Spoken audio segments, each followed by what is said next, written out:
đó cứថ្ងៃនេះយើងនឹងមកសិក្សារបៀបនៃការដោះស្រាយសមីការ differential មួយទៀតប្រើរបៀបដោះស្រាយសមីការ differential ដែលមានរាង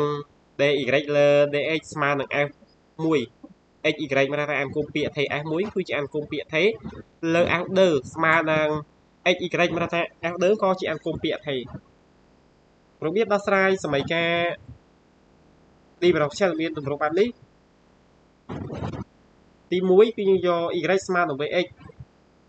នាំឲ្យ dy លើ dx ស្មើនឹង f1 មានន័យថាចំនួន f1 យើងគឺចំនួនដោយកន្លែងណា y យើងចំនួនដោយ vx ហើយបាន f1 នៃ x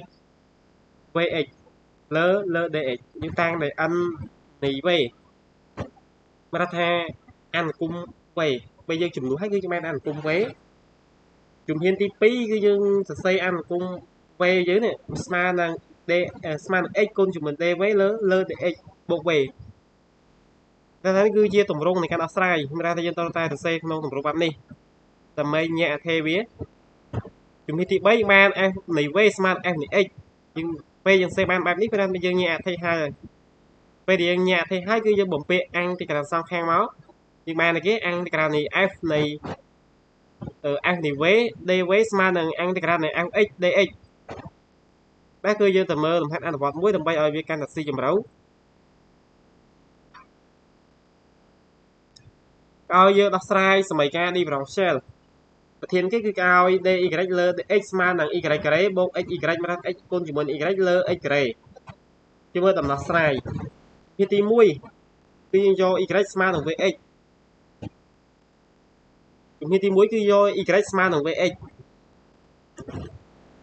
នាំឲ្យ dy លើ dx នេះវាស្មើនឹងគេវាស្មើនឹង f នៃ1មកថាភាគយកនេះគឺ f1 ស្មើ x y មកថាកន្លែងណា y យើងជំនួសដោយ vx ពេញ y យើងជំនួសដោយ vx យើងបានគេ vx លើកជាការ៉េមកថា y យើងគឺស្មើនឹង vx អញ្ចឹងវាបាន vx លើកជាការ៉េបូកឲ្យ x y យើងជំនួសដោយ vx លើ x ការ៉េពេលដែលយើងស៊ីសងវាមកយើងបានគេយើងបាន v ការ៉េបូក v តោះពីបានប៉ុណ្្នឹងហើយយើងនឹងគឺជាគេគឺជា n នៃ v មកថា n គុំ v ស្មើ n គុំ v តមកជំហានទី2យើងសរសេរវាក្នុងទម្រង់បែបនេះគឺយើងសរសេរថា n នៃ v ស្មើនឹង x dy លើ dx បូកជាមួយនឹង v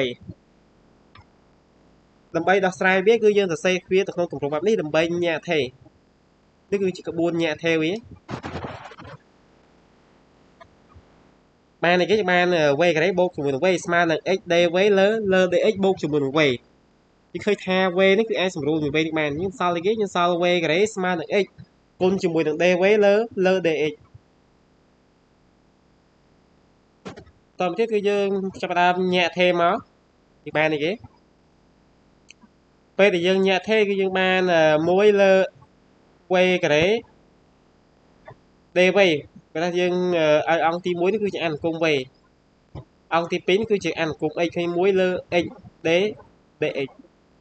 តោះពីយើងញាក់អធិហើយគឺយើង